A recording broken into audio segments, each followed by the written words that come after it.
Tak vás všetkých vítam pri prvej epizóde podcastu Gimcast. No dobre, čiže dnešný diel bude o vašom Erasme v Belgicku. Tak začneme asi po poriadku. Aká bola cesta? Dlhá. No tým, že sme išli neskoro večer. A vlastne tá cesta do Krakova potom bola tiež vyčerpávajúca aj na samotný rok potom. Veľa aut bolo, alebo ako? Ani Aká nie, bola lebo sme premávka? cestovali v noci, ale proste aspoň ja teda som nespal, že celú noc, že lebo čo o polnoci sme odchádzali z Lipian a potom už o 6 sme mali let, čiže proste na A ešte aj toto, že ja s Tomášom sme hrali tam na akordeónovom mobile. folklórne okienko. To bolo veselo. Asi tak. Hej. A ako sa vám letelo? Prvýkrát ste leteli teraz, alebo ako? Myslím, že niektorí lietali prvýkrát, ale väčšina z nás Myslím, že Janko bol prvýkrát.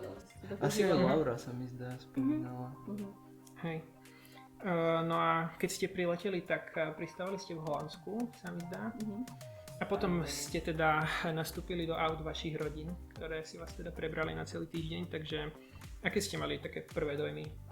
Tak za mňa moja rodina bola úplne milá, tak sa predstavila a fakt som sa tam cítila od začiatku tak vítanú. Víš čo, akože strašne to bolo trápne podľa mňa. Ja neviem, ale proste až keď ma vyzdvihli z toho letiska a až keď si ma prevzali v škole v podstate, tak vtedy som si uvedomil, aké je to celé random. Že proste prišiel som do neznámej rodiny v neznámej krajine a idem u nich bývať celý týždeň a proste u nich jesť a u nich sa sprchovať a proste, že úplne to bolo random, ale úplne zlatý boli. Čiže bolo to v pohode, ale mal som taký divný pocit z toho. aj celkom zaujímavé bolo, že vlastne jediný chlapec, ktorý po nás prišiel, akože z tej delegácie ich, tak bol vlastne môj Varderaš. Že ostatní mali tam deň predtým, bola vlastne taká veľká party.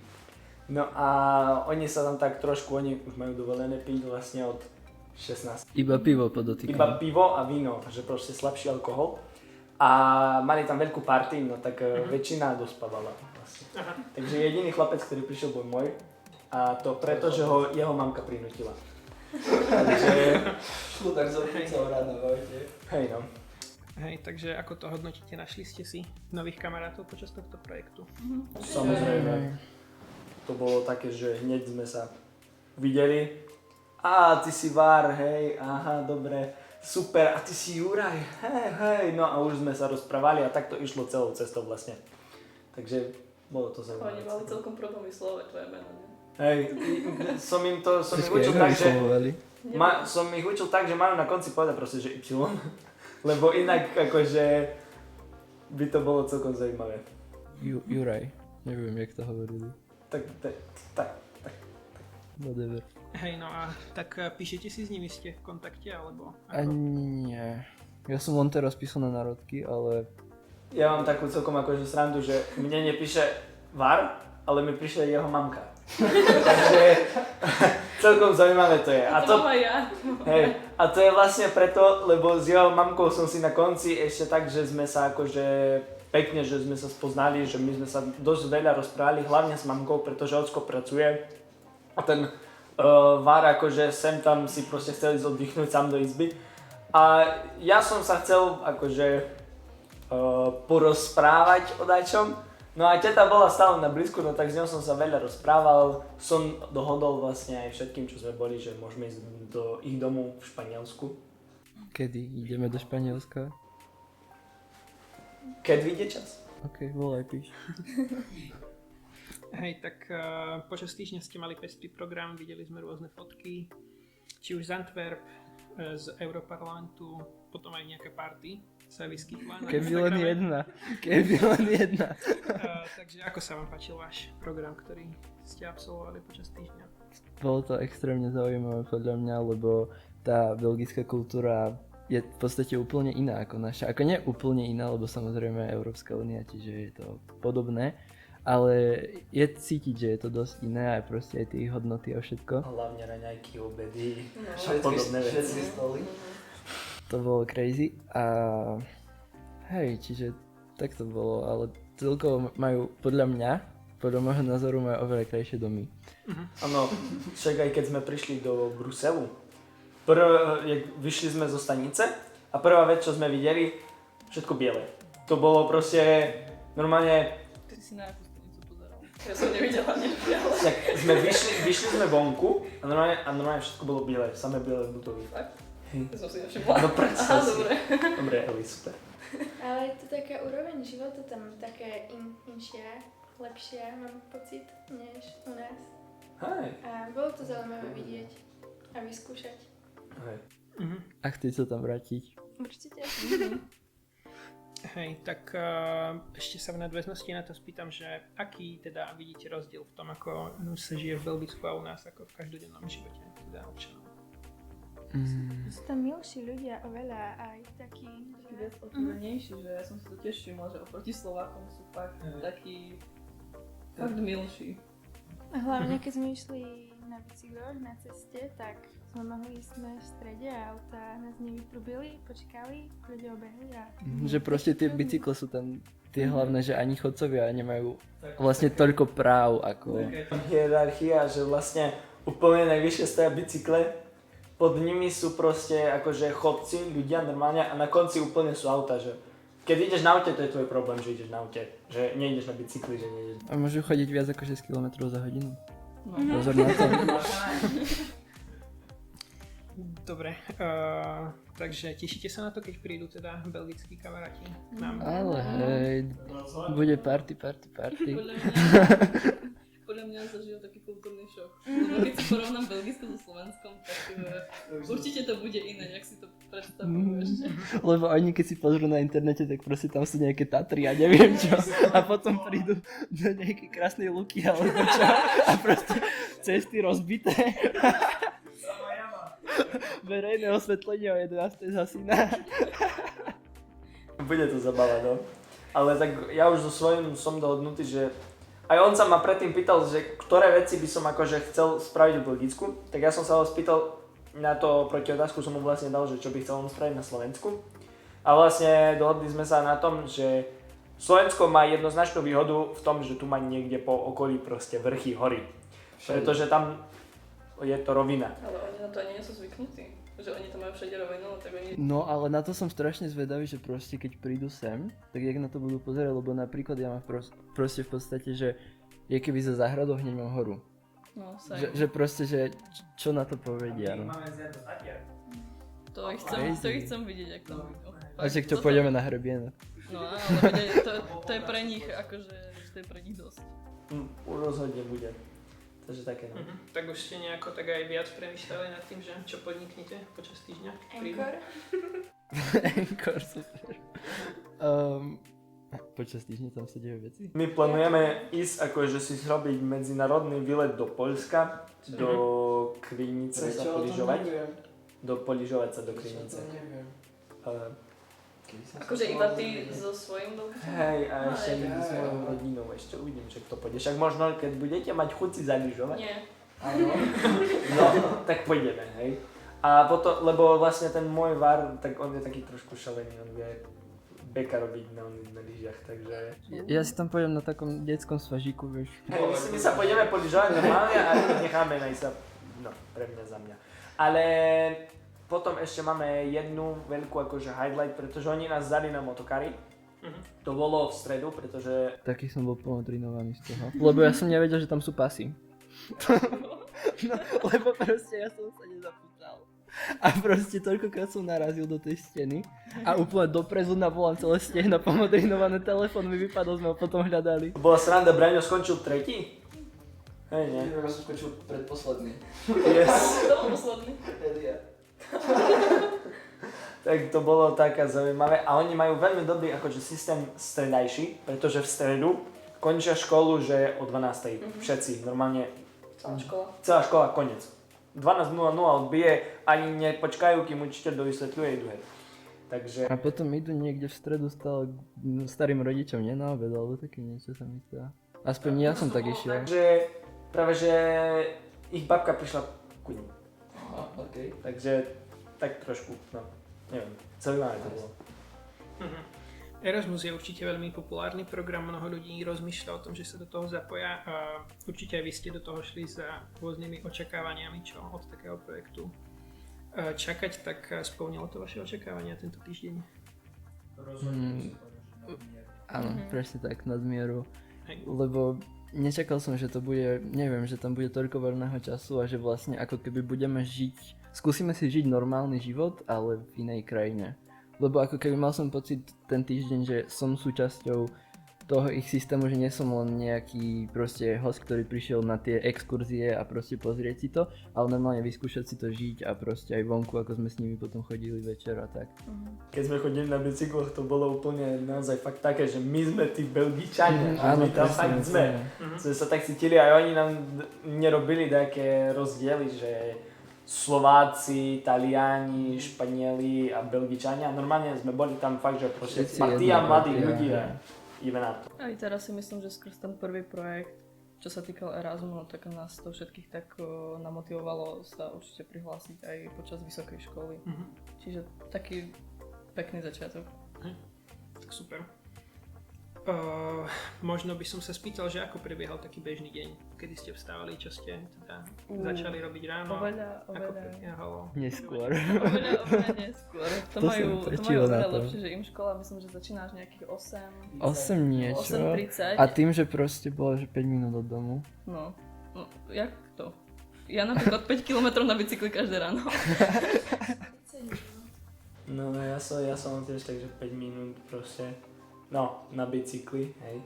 Ale dosť zaujímavé bolo to vlastne, že oni nemajú nejakú takú, že striktnú, že vstávajú vlastne nie podľa budíkov, ale podľa toho, jak sa zobudia. Hej, lebo proste tým, že vstávajú neskôr, tak sa aj naturálne zobudí, že proste o tej 7:30 už sa ti v pohode vstáva. Ja keby som chcel vstať, že no tak, reálne by som si budík nemusel nastavovať, lebo som tak prirodzene stal.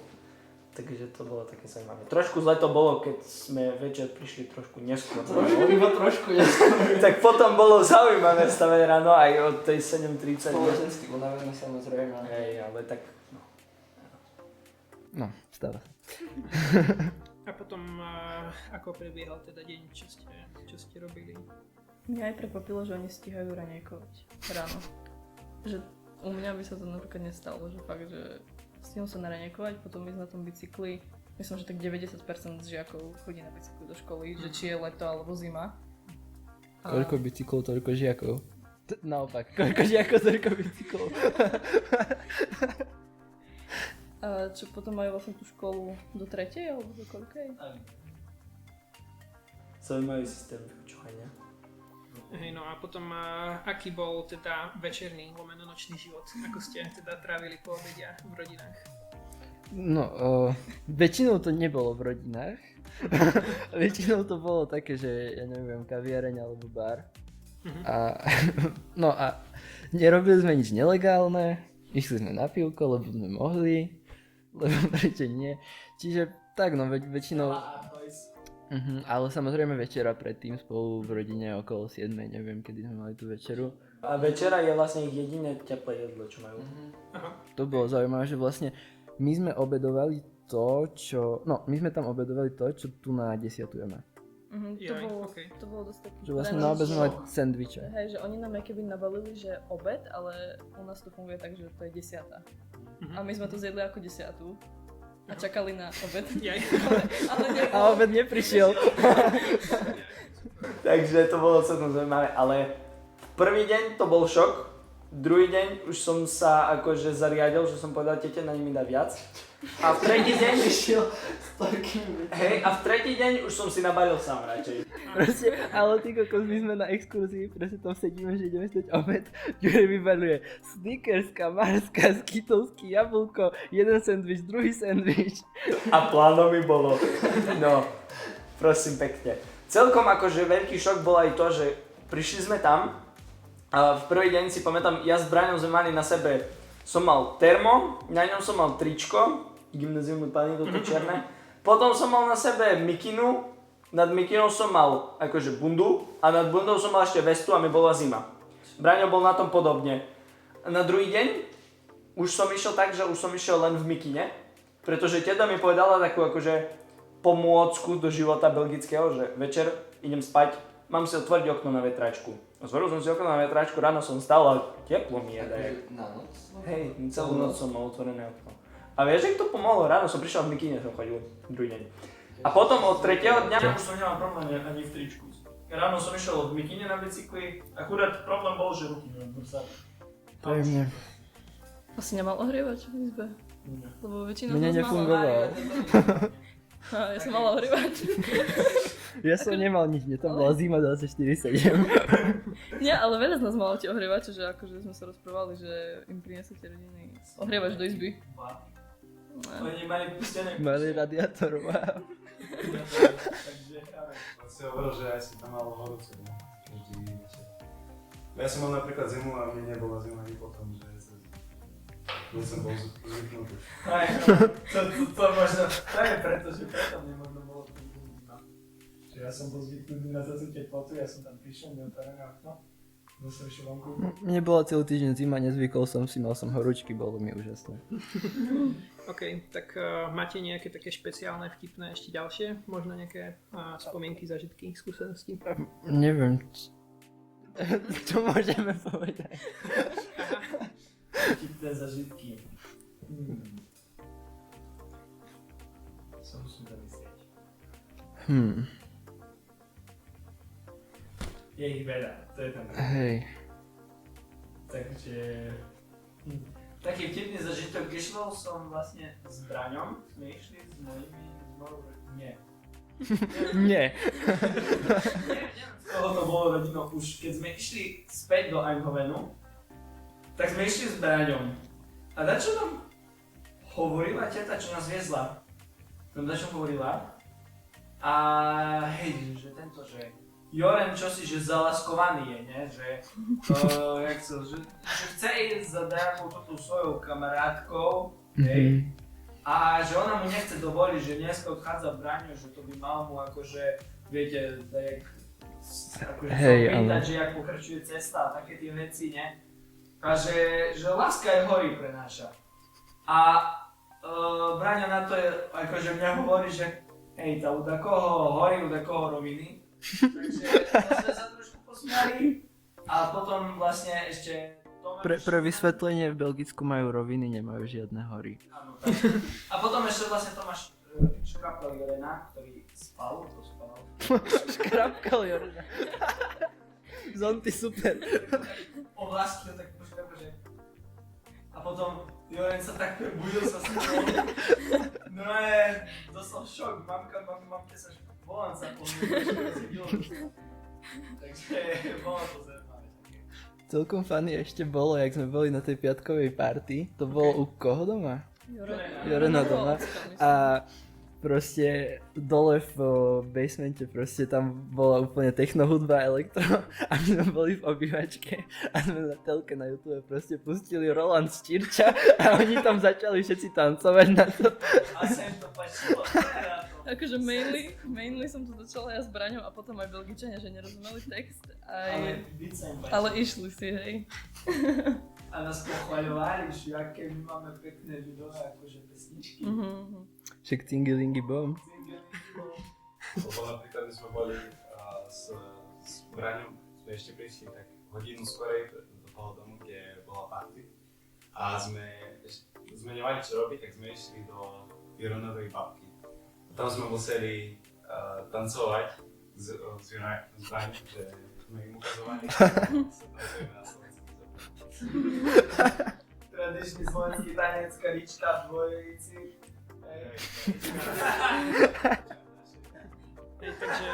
Takže Erasmus je bez pochyby skvelá príležitosť spoznať nových ľudí. Tomu ver. Nikto z vás to neľudí. Erasmus nie je nikdy dosť. A všetci odporúčate absolvovať takýto projekt, takže ja vám ďakujem veľmi pekne, že ste prišli do štúdia Gimcastu, že sme nahrali teda prvý diel.